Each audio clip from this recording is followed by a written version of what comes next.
Hello students, তোমরা প্রত্যেকে কেমন আছো? আশা করছি তোমরা প্রত্যেকেই ভালো আছো।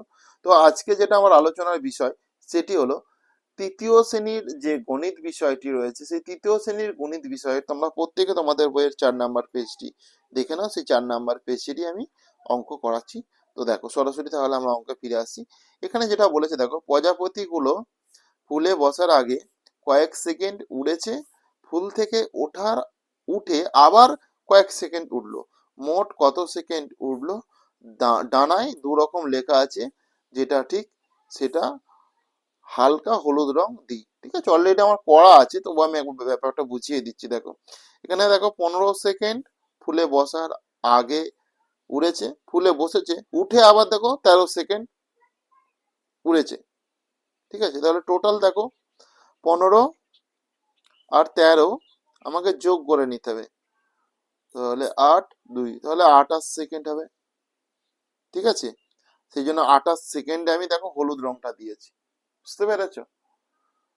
ঠিক দেখো একই রকম ভালো করে দেখে নাও। এটা এখানে 14 সেকেন্ড আর এখানে 24 সেকেন্ড, তাহলে এখানে আমি 14 আর এখানে দেখো 24 আমি যোগ করে নিচ্ছি। তোমরা প্রত্যেকে ভালো করে এই কথাটা শুনে নাও, তোমরা কেউ বইয়ে করবে না। ঠিক আছে, আমি জাস্ট তোমাদেরকে বোঝানোর জন্য করছি, বারবার বলছি যে বইয়ে কেউ পেন দিয়ে করবে না। ঠিক আছে, দেখো এটা 8 আর এটা 3, তাহলে 38 সেকেন্ড। এখানে দেখতে পেয়েছো 38 সেকেন্ড। ওকে,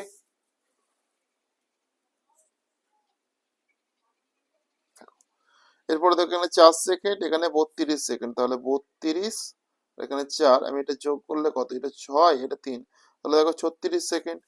এটা দেখো, এটা 15, এটা হচ্ছে দেখো 42, এটা 7, এটা 5, তাহলে এটা দেখো 57 সেকেন্ড। এটা দেখো 53, এটা দেখো 13, এটা 6, এটা হচ্ছে 6, 66 সেকেন্ড। এটা দেখো 34, আর এটা হচ্ছে 33, এটা 7, এটা 6, এটা দেখো 67 সেকেন্ড। ওকে, বুঝতে পেরেছো? তো এইভাবে যোগ করলেই এই পেজের অঙ্কগুলো হয়ে যাবে। ক্লিয়ার? তো চলো তাহলে এরপরে দেখো নেক্সট পেজে আসছি আমরা পরের ক্লাসে।